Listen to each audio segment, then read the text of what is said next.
नमस्कार सभी प्यारे विद्यार्थियों का हिंदी उत्सव सीरीज में, जहां पर आपको हिंदी का प्रत्येक टॉपिक थ्योरी वाइज देखने को मिलता है। इस श्रृंखला में मैं आप लोगों को ऑलरेडी वर्णमाला, उसके अलावा संज्ञा, सर्वनाम और विशेषण की वीडियो प्रदान कर चुका हूं और आज हम इस श्रृंखला में कारकों की बात करने वाले हैं कि कारक क्या होता है, कारक क्यों प्रयोग किए जाते हैं, कारकों का प्रयोग क्या होता है, कारकों का प्रकार क्या होता है। तो इन सब की हम लोग बात करेंगे। तो आज का जो हमारा टॉपिक रहने वाला है वो है आपका कारक। ठीक है, कारक की अगर मैं बात करता हूं तो देखिए, कारक के बारे में सबसे पहले आपको जानना पड़ेगा कि कारक में आपसे डायरेक्टली क्वेश्चन इस तरीके से बनेगा कि आपसे पूछ लेगा कि कारक होता क्या है। ठीक है, तो कारक होता क्या है, सबसे पहले इसे देखें तो देखिए अर्थ, कारक का अर्थ क्या है। तो देखिए अर्थ में आप पढ़ सकते हैं कि कारक का अर्थ है क्रिया को करने वाला। ध्यान रखिएगा, कारक का अर्थ क्या होता है, क्रिया को करने वाला। कारक विभिन्न संज्ञाओं, सर्वनामों को क्रिया के साथ किसी ना किसी भूमिका में जोड़ते हैं। ये सबसे इंपॉर्टेंट बात है कि कारक का वास्तविक अर्थ अगर हम देखें तो इसका अर्थ निकलता है क्रिया को करने वाला। और इसका मुख्य कार्य क्या होता है, तो संज्ञा और सर्वनाम शब्दों को किसी ना किसी तरीके से क्रिया से जोड़ने का काम जो करता है वही आपका कारक कहलाता है। उदाहरण के तौर पर, राम ने सत्य को पाने के लिए रावण से युद्ध किया। ये एक सेंटेंस यहां पर लिखा हुआ है, जरा गौर करिएगा। यहां पर अगर हम बात करते हैं ने, ठीक है, ये वाला जो ने आपको दिखाई दे रहा है, यहां पर हम बात करते हैं को, मतलब सत्य को। इसके अलावा के लिए मतलब किसके लिए, पाने के लिए, सत्य को पाने के लिए। ठीक है, इसके अलावा से यहां पर रावण से। ठीक है, ये जो हमने प्रयोग किए, मतलब ने, को, के लिए या से, ये सब आपके क्या कहलाएंगे, कारक कहलाएंगे। ठीक है, और ये किसके साथ जुड़े हैं, तो ने जो है वो राम के साथ जुड़ा है। अगर हम बात करते हैं को, ये सत्य के साथ जुड़ा है। अगर हम बात करते हैं के लिए, ये पाने के लिए, ठीक है, पाने के लिए जुड़ा है, पानी नहीं, पाने के लिए। और अगर हम बात करते हैं से की, तो से किससे जुड़ा हुआ है, तो ये रावण से जुड़ा हुआ है। तो यहां पर हम क्या देख रहे हैं कि जो आपके संज्ञा सर्वनाम शब्द हैं, उन संज्ञा सर्वनाम शब्दों के साथ में क्रिया को जोड़ने का काम जो कर रहा है वो आपका क्या है, कारक कहलाएगा। यहां पर देखिए, विभक्ति चिन्ह या परसर्ग किसे कहते हैं। प्रत्येक कारक जो होता है ना भैया, प्रत्येक कारक का कोई ना कोई विभक्ति चिन्ह या परसर्ग हुआ करता है। जैसे संज्ञा, सर्वनाम आदि शब्दों को क्रिया से जोड़ने वाले शब्दों जैसे ने, द्वारा, से, का, के, की को कारक चिन्ह या परसर्ग कहलाते हैं। कई बार स्टूडेंट बहुत ज्यादा कंफ्यूजन में रहते हैं, भैया परसर्ग क्या है। तो परसर्ग क्या होता है, तो कारक को दिखाने के लिए जिस विभक्ति चिन्ह का प्रयोग किया था उसी को परसर्ग कहा जाता है। अब यहां पर देखते हैं भैया कारकों के प्रकार के बारे में, है ना। तो देखिए, कारकों के प्रकार के बारे में एक टेबल मैंने आपके लिए यहां पर तैयार किया है जो आपकी मदद करेगा। यहां पर सारे कारकों के नाम लिखे हुए हैं, उन कारकों का कार्य क्या होता है और उनके लिए विभक्ति या परसर्ग क्या प्रयोग किया जाता है।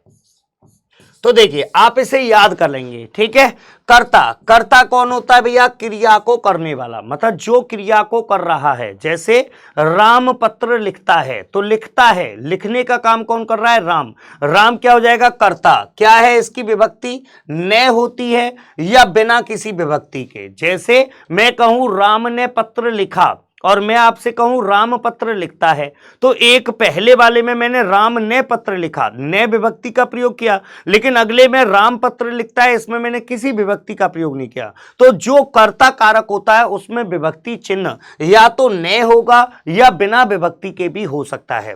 कर्म की बात करें, कर्म कारक ये क्या होता है, तो जिस पर क्रिया का प्रभाव या फल पड़े, है ना, जिस पर क्रिया का प्रभाव या फल पड़े, और इसका विभक्ति चिन्ह होता है को, या ये भी बिना चिन्ह के हो सकता है। जैसे मैं आपसे कहता हूं कि राम पत्र लिखता है ना। अब राम पत्र लिखता है, तो राम पत्र लिखता है तो हम क्या देखते हैं, यहां पर हम देखते हैं लिखता है, तो क्या लिखा जा रहा है, तो पत्र लिखा जा रहा है। तो वहां पर पत्र जो है वो आपके क्या हो जाएगा, कर्म हो जाएगा। क्या विभक्ति होती है, को विभक्ति होती है। क्लियर है। करण की बात करें, करण क्या होता है? तो देखो करण होता है जिस साधन से क्रिया की गई, जिस साधन का प्रयोग करके आप क्रिया को कर रहे हैं। जैसे राम ने रावण को बाण से मारा, मारा कैसे मारा? बाण से मारा। तो बाण से, तो वहां पर से विभक्ति जो होगी, से विभक्ति हो सकती है के द्वारा, हो सकती है से भी हो सकती है और के द्वारा। तो यहां पर ये क्या कहलाएगा? करण कहलाएगा। संप्रदान कारक की बात करते हैं, तो संप्रदान कारक जिसके लिए क्रिया की गई हो, जिसके लिए क्रिया की गई हो। जैसे उदाहरण के लिए इसका विभक्ति चिन्ह क्या है? के लिए या को या के निमित्त। जैसे मैं आपसे कहूं बच्चों के लिए दूध लाओ, है ना, तो दूध जो लाया गया वो किसके लिए लाया गया? बच्चों के लिए। तो के लिए विभक्ति लगने के कारण वहां पर कौन सा कारक हो जाएगा? संप्रदान। अपादान की विभक्ति क्या है? इसकी भी विभक्ति होती है से, लेकिन ये पृथकता के अर्थ में होता है। मतलब अगर कोई चीज किसी से अलग हो रही है, जैसे पेड़ से पत्ता गिरा तो वो अलग हो रहा है, तो वहां पर कौन सी विभक्ति होगी? कौन सा कारक होगा? तो वहां पर अपादान कारक होगा। संबंध का क्या होता है? तो जिससे संबंध प्रकट हो, इसकी विभक्ति हो सकती है काकी के, रारी रे, इस तरीके से। जैसे मैं कहूं राम का पुत्र, है ना, मैं कहूं दशरथ का भाई, तो ये सब जो हैं ये आपके क्या हो जाएंगे? संबंध कारक। अधिकरण कारक की बात करें तो अधिकरण कारक में आपको याद रखना है क्रिया करने के स्थान को बताता है, आधार को बताता है। विभक्ति होती है मैं या पर। जैसे मैं आपसे कहूं कि बच्चे स्कूल में खेल रहे हैं, ठीक है, तो यहां पर आपको याद रखना है मैं और पर, ये विभक्ति किसकी होती है? अधिकरण की। और आठवां कारक जो होता है वो होता है संबोधन कारक। संबोधन कारक जिसके द्वारा, जिसका प्रयोग आप किसी को पुकारने या संबोधित करने में करते हैं। तो इसकी जो विभक्ति चिन्ह होते हैं वो होते हैं हे, अरे, ओ, ये सब इसके विभक्ति चिन्ह होते हैं। तो ये टेबल आपके लिए बहुत ज्यादा इंपॉर्टेंट रहेगी एग्जाम के हिसाब से। लेकिन अभी इतने से ही काम नहीं चलेगा, अभी इनके बारे में हम एक एक करके भी देखेंगे। तो सबसे पहले बात करते हैं कर्ता कारक के बारे में। कर्ता कारक यहां पर क्या है? तो देखो सबको अभी अभी बताया मैंने, क्रिया करने वाले को कर्ता कहा जाता है। क्या कहते हैं? क्रिया करने वाले को क्या कहा जाता है? कर्ता कहा जाता है। इसके अलावा बिना कर्ता के क्रिया संभव ही नहीं है। भाई सीधी सी बात है, क्रिया, क्रिया क्या होता है? किसी कार्य का होना, और किसी कार्य के होने के लिए कर्ता होना अनिवार्य होता है, वरना क्रिया होगी ही नहीं।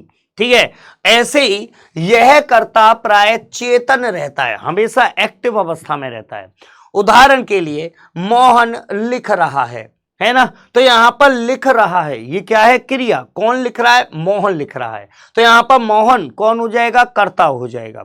ऐसे ही सूर्य चमकता है, तो सूर्य चमकता है, चमकने का काम कौन कर रहा है? सूर्य कर रहा है, तो सूर्य यहां पर क्या हो जाएगा? कर्ता। बादल गरजते हैं, गरजते हैं, कौन गरजता है? बादल। ठीक है, सिंपल सी बात यह है कि क्रिया से कौन का जवाब पूछो, कौन का प्रश्न पूछो, जो जवाब निकल कर आए वही आपका कर्ता होता है। उदाहरण के लिए लिख रहा है, कौन लिख रहा है? मोहन लिख रहा है, तो यहां पर कौन के जवाब में मोहन आया, यानी ये कौन है? कर्ता। चमकता है, कौन चमकता है? क्या चमकता है? सूर्य चमकता है, सूर्य क्या हो गया? कर्ता। बादल गरजते हैं, गरजते हैं, कौन गरजता है? बादल गरजते हैं, बादल क्या हो गया? कर्ता। मेरे हिसाब से समझ में आ गया होगा। ऐसे ही अगर मैं कहूं कि राम ने पत्र लिखा, ठीक है, राम ने पत्र लिखा, तो पत्र लिखा, कौन पत्र लिख रहा है? तो राम लिख रहा है, तो राम क्या हो जाएगा? कर्ता। क्लियर? चलिए आगे की तरफ कर्म कारक की बात करते हैं। ठीक है, कर्म कारक की बात करते हैं तो ये कहता है कि क्रिया का प्रभाव या फल जिस संज्ञा सर्वनाम पर पड़ता है उसी को कर्म कहा जाता है। क्या? क्रिया का फल या प्रभाव जिस संज्ञा सर्वनाम पर पड़ता है वो आपका कर्म कारक कहलाता है। उदाहरण के लिए जैसे रंजन पुस्तक पढ़ रहा है। अब यहां पर गौर करिएगा, यहां पर क्रिया प्रयोग की गई है, पढ़ रहा है। ठीक है, यहां पर क्रिया क्या है? पढ़ रहा है। अब इस क्रिया से जब आप प्रश्न पूछेंगे कौन पढ़ रहा है, ठीक है, और अगर हम इससे प्रश्न पूछते हैं कि पढ़ने वाली वस्तु क्या है, क्या पढ़ा जा रहा है, क्या पढ़ा जा रहा है, तो हम देखते हैं पढ़ रहा है। क्या पढ़ रहा है? कौन पढ़ रहा है? तो पढ़ने का काम कर रहा है रंजन, तो रंजन कौन हो जाएगा? कर्ता हो जाएगा। और ऐसे ही पढ़ा क्या जा रहा है, तो हम कहेंगे सर पुस्तक पढ़ी जा रही है। तो अगर पुस्तक पढ़ी जा रही है तो पुस्तक क्या हो जाएगा, कर्म हो जाएगा। ऐसे ही यहां पर रजनी ढोलक बजा रही है, ठीक है, तो बजा रही है, क्या बजा रही है, ढोलक बजा रही है। ढोलक को कौन बजा रहा है, तो रजनी। तो रजनी यहां पर क्या होगा, कर्ता, और ढोलक यहां पर क्या होगी, तो कर्म होगी। मेरे हिसाब से ये उदाहरण आपके लिए पर्याप्त होंगे। आगे की तरफ अगला है आपका करण कारक। करण कारक कौन है, तो ये होता है साधन। साधन का मतलब क्या है, संज्ञा या सर्वनाम के जिस रूप की सहायता से क्रिया संपन्न होती है उसे करण कारक कहते हैं, है ना।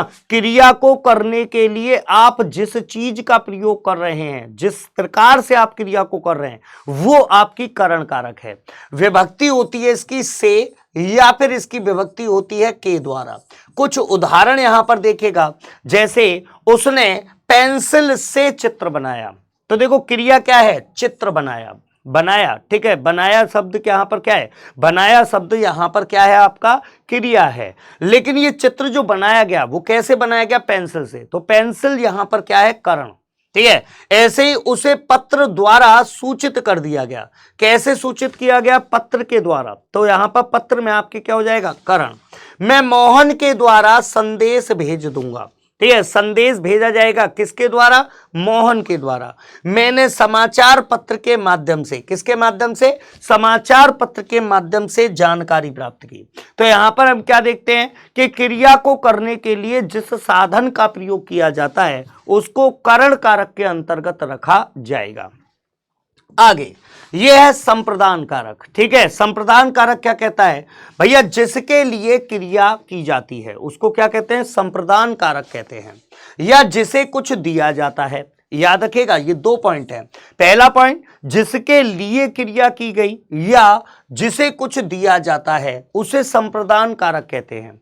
इसके परसर्ग को के लिए, के हेतु, के वास्ते, इनमें से किसी का प्रयोग किया जाता है। उदाहरण के लिए अध्यापक ने छात्रों के लिए पुस्तक लिखी। किसके लिए पुस्तक लिखी गई है, छात्रों के लिए, तो यहां पर के लिए विभक्ति प्रयोग की गई, तो यहां पर कौन सा कारक है, संप्रदान कारक। बाबू ने भिखारी को 10 रुपए दिए। अब यहां पर कंफ्यूज मत होना, यहां पर भले ही को विभक्ति का प्रयोग किया गया है, लेकिन यदि कोई वस्तु किसी को दी जा रही है, दान में दी जा रही है, भेंट में दी जा रही है, तो वहां पर आपको संप्रदान कारक ही लगाना है।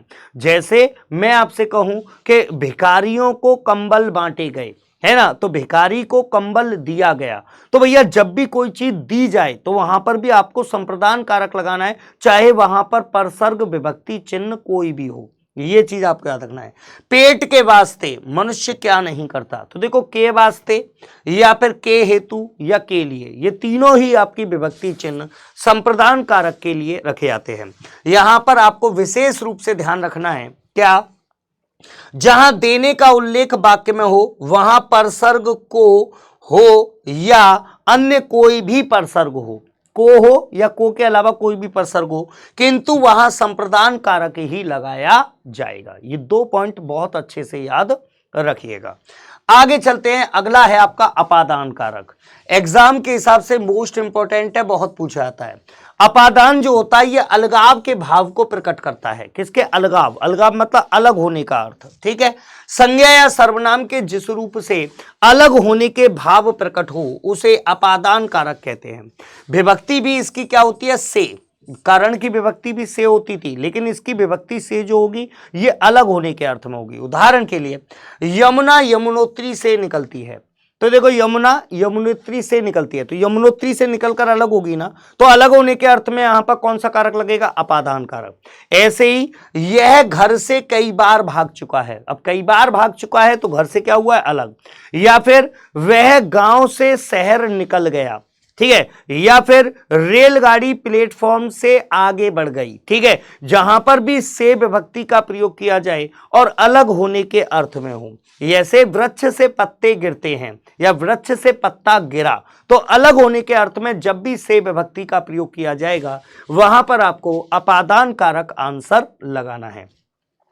अगला है यहां पर संबंध कारक, बड़ा सिंपल सा है, संबंध को दर्शाता है। जैसे मोहन का मित्र, किसका मित्र है, मोहन का मित्र, तो का विभक्ति। ऐसे ही यह पुस्तक मेरी है, मैंने कहा ना काकी के रारी रे, इन दोनों का प्रयोग किसके लिए होता है? संबंध कारक। जैसे यहां पर मोहन का मित्र, तो का विभक्ति किसके लिए? संबंध कारक। ऐसे ही पुस्तक मेरी है, मेरी, तो यहां पर री विभक्ति, ये किसके लिए? संबंध कारक के लिए। समझ में आ गया होगा। आगे चलते हैं, अधिकरण कारक आ जाता है। अधिकरण कारक क्रिया के होने के स्थान और काल को बताता है, मतलब दो चीजों को बताएगा, या तो क्रिया कहां पर हो रही है, या फिर यह बताएगा क्रिया किस समय पर हो रही है, काल वहां पर क्या है। विभक्ति क्या होती है? मैं, पर, के ऊपर, के अंदर, के बीच, के मध्य या के भीतर, इनमें से कुछ भी हो सकती है। उदाहरण के लिए चिड़िया पेड़ पर बैठी हैं, पेड़ पर बैठी हैं, कौन सा कारक? अधिकरण कारक।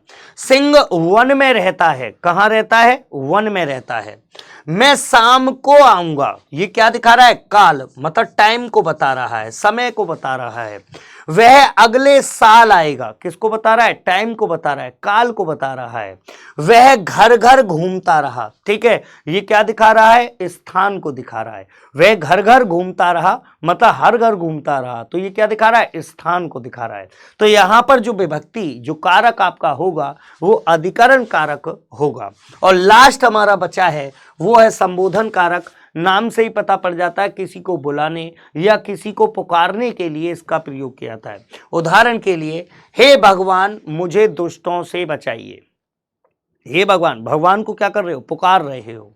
अजी श्रीमान तशरीफ लाइए, तो यहां पर आप किसी कर रहे हैं, किसी को बुला रहे हैं, किसी को पुकार रहे हैं। या फिर मैं कहूं अरे अरे ये क्या हो गया, ठीक है। तो ऐसे सेंटेंस जिसमें आप पुकारने, बुलाने या सुनाने के लिए आप जिसका प्रयोग करते हैं, है ना, वहां पर जो आपके कारक होता है वो आपके संबोधन कारक होता है। तो ये थे भैया आपके कारक, है ना, और कारक टॉपिक। इससे संबंधित जो भी महत्वपूर्ण उदाहरण हो सकते हैं वो सभी मैंने यहाँ पर शामिल किए हैं। उम्मीद है वीडियो आप लोगों को अवश्य पसंद आएगी। अब आपके साथ नेक्स्ट वीडियो में दोबारा मुलाकात करेंगे, तब तक के लिए जय हिंद, जय भारत।